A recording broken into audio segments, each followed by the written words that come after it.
Good morning साथियों।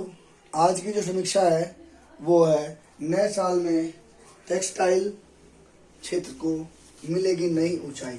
जी हाँ, ये एक उभरता हुआ फील्ड रहेगा इस साल के लिए। सस्ते कच्चे माल की उपलब्धता होगी। 7 देशों के साथ FTA से निर्यात के लिए तैयार होगा बड़ा बाजार। सस्ते कच्चे माल कहाँ से उपलब्ध होंगे, इसकी वजह से टेक्सटाइल क्षेत्र में नई तरक्की होगी। टेक्सटाइल क्षेत्र से जुड़े उद्यमियों का मानना है कि पिछले कुछ सालों के प्रयास के बदौलत नया साल टेक्सटाइल का साल होगा।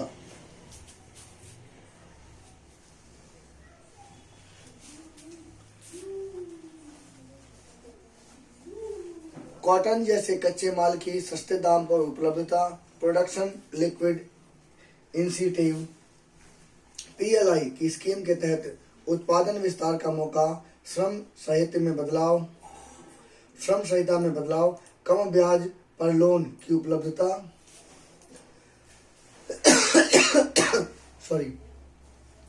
कम ब्याज पर लोन की उपलब्धता और 7 देशों के साथ मुक्त व्यापार समझौते से टेक्सटाइल के निर्यात के लिए बड़ा बाजार तैयार होने जा रहा है।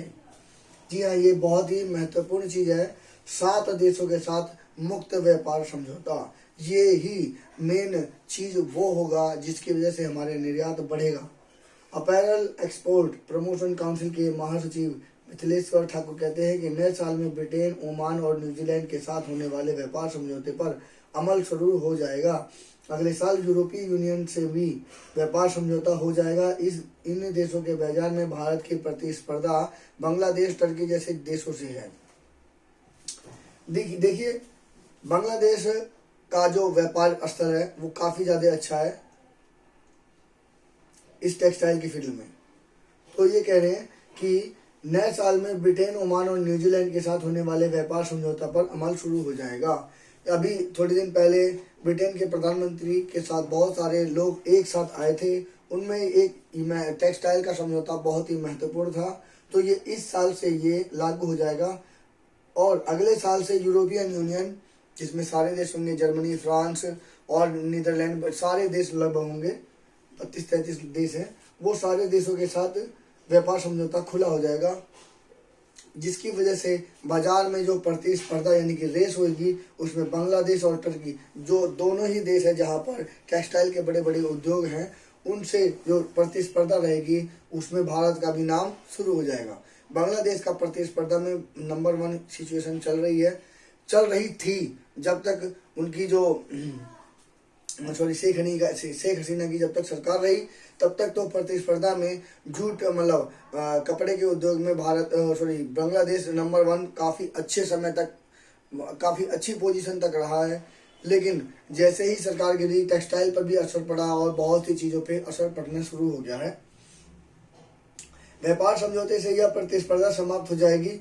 अगले साल से नई श्रम संहिता की पूरी तरह से अमल में आने से रात की शिफ्ट में महिलाएं काम कर सकेंगी।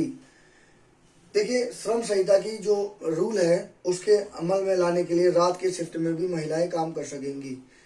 देखिए, महिलाओं के साथ जो है ये उद्योग, टेक्सटाइल का उद्योग खास करके काफ़ी ज़्यादा तरक्की पे है, क्योंकि ये टेक्सटाइल में शुरू से ही महिलाएं काफ़ी आगे रही हैं, जिसकी वजह से महिलाओं को ये योगदान देने के लिए, ज़्यादा से ज़्यादा योगदान देने के लिए प्रेरित किया जाता है। अब के समय में जितने भी टेक्सटाइल उद्योग हैं उसमें दिन के समय में तो महिलाएं काम करती थी, लेकिन अब जो नया रूल आएगा उसके अंतर्गत वो शहरों में और अच्छी जगहों पर जहाँ लोकेशन अच्छी रहेगी वहाँ रात के समय भी महिलाएं काम कर सकेंगी, जिससे उत्पादन बढ़ने में मदद मिलेगी। अब वो ज़्यादा से ज़्यादा दिन में भी काम करेंगी और रात में भी उनकी शिफ्ट चलेगी, तो उससे उत्पादन में मदद मिलेगी। इन सब के अलावा मध्य प्रदेश और उड़ीसा जैसे राज्य भी टेक्सटाइल उद्यमियों को अलग से कई इंसेंटिव दे रहे हैं। देखिए, यहाँ पर उड़ीसा और मध्य प्रदेश ये 2 राज्य हैं जो कि टेक्सटाइल को कई इंसेंटिव दे रहे हैं। इन सब की मदद से नए साल में टेक्सटाइल सेक्टर में एक नई शुरुआत देखने को मिल सकती है। देखिए, यहाँ पर मध्य प्रदेश जो मिड में है और उड़ीसा, हालांकि वहाँ पर कॉटन उगता नहीं है, ना ही वहाँ पे काली मिट्टी है। कुछ एरिया मध्य प्रदेश के काली मिट्टी में है, लेकिन उसके वहाँ पर इसी वजह से वो टेक्सटाइल उद्यमियों को प्रोत्साहन दे रहे हैं, उसके लिए वो इंसेंटिव दे रहे हैं। इन सब की मदद से नए साल में टेक्सटाइल सेक्टर में एक नई शुरुआत देखने को मिल सकती है। उद्यमियों ने बताया कि पिछले 1-1.5 साल में बैंक से मिलने वाले लोन की ब्याज दर में 1.5% की कमी आई है। देखिए, लोन के ब्याज दर में 1.5% की कमी आना, ये बहुत बड़ी बात है। क्रेडिट गारंटी स्कीम के तहत ये से लोन मिलना आसान हो गया है। कई राज्य टेक्सटाइल के साथ सब्सिडी दे रहे हैं। उद्यमियों का कहना है कि सिर्फ अगला साल ही नहीं, पूरा दशक टेक्सटाइल का ही हो सकता है। जी हाँ, टेक्सटाइल का ही पूरा दशक हो सकता है, लेकिन शर्त वही है कि महिलाओं को शिफ्ट में काम करने का चांस मिल जाए, यानी कि उससे उत्पादन बढ़ जाएगा और कई सारे जगहों पर सब्सिडी दे करके उनको प्रोत्साहन दिया जाए, लोन की सुविधा अच्छी कर दी जाए। तो ये सब वो फैक्टर हैं जिसकी वजह से टेक्सटाइल उद्योग बहुत तेजी से बढ़ सकता है, क्योंकि प्रतिस्पर्धा यूरोप में लाना इंडिया के एक बहुत ही महत्वपूर्ण घटक है। अब तक बांग्लादेश, टर्की ज़्यादातर आगे रहे हैं। उसकी टक्कर में लाने के लिए इंडिया को ये प्रोत्साहन देना ही पड़ेगा, तभी जा करके हम अपना एकाधिकार वर्चस्व रख सकते हैं हम यूरोपियन कंट्री में। क्योंकि यूरोपियन कंट्रियों की जो डिमांड है वो शुरू से ही बहुत ही अच्छे कपड़ों की रही है, इसलिए हमें ये ऑफर दे करके हमें अच्छा रिजल्ट लाना ही पड़ेगा। एक दशक से टेक्सटाइल सेक्टर में निर्यात में नहीं हुई है कोई वृद्धि। 10 साल से टेक्सटाइल सेक्टर में निर्यात यानी कि बेचने में कोई भी वृद्धि नहीं हुई है। वित्त वर्ष 2014-15 में टेक्सटाइल सेक्टर का निर्यात 41 अरब डॉलर का था, जो गत वर्ष 2024-25 में घटकर 38 अरब डॉलर रह गया है। टेक्सटाइल सेक्टर में से जुड़े गारमेंट के निर्यात वित्तीय वर्ष 2014-15 में 17 अरब डॉलर था, जो गत वर्ष 2024-25 में 16 अरब डॉलर रहा। टेक्सटाइल सेक्टर में कॉटन, यार्न, फैब्रिक और गारमेंट शामिल होते हैं। देश में कृषि के बाद सबसे अधिक रोजगार देने वाले इस सेक्टर में पिछले 10 सालों में विभिन्न कारणों से कोई तेजी नहीं देखी गई है, लेकिन देश का कुल निर्यात 2014-15 में 314 अरब डॉलर से बढ़कर 2024-25 में 440 अरब डॉलर तक पहुंच गया। देखिए, आबादी भी बढ़ रही है ना, बात सारी यहाँ है, आबादी भी बढ़ रही है। तो 2014 में जहाँ 314 अरब डॉलर था उसका जो निर्यात है, वो अब 2024-25 में 440 अरब डॉलर तक पहुंच गया है। और इन सभी के पीछे का कारण है, शुरुआत में 41 अरब डॉलर था 14-15 में, उस समय निर्यात,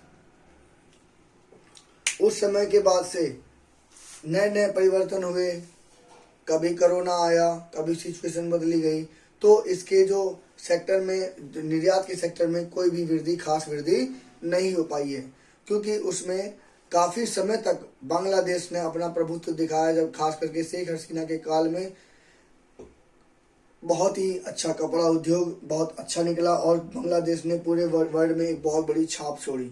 लेकिन इसके साथ ही इसी को मार्केट को देखते हुए चीन बाजार में कूद गया, जबकि चीन खुद बांग्लादेश से ही कच्चा माल ले करके अच्छे उत्पादन बना करके उसने पूरे वर्ल्ड में अपनी मार्केट बना ली।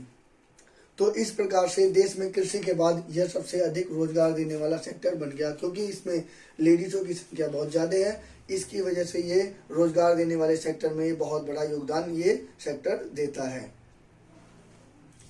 तो ये मेरी समीक्षा आपको कैसी लगी, कृपया कमेंट कीजिए और बताइए ये समीक्षा कैसी लगी। धन्यवाद।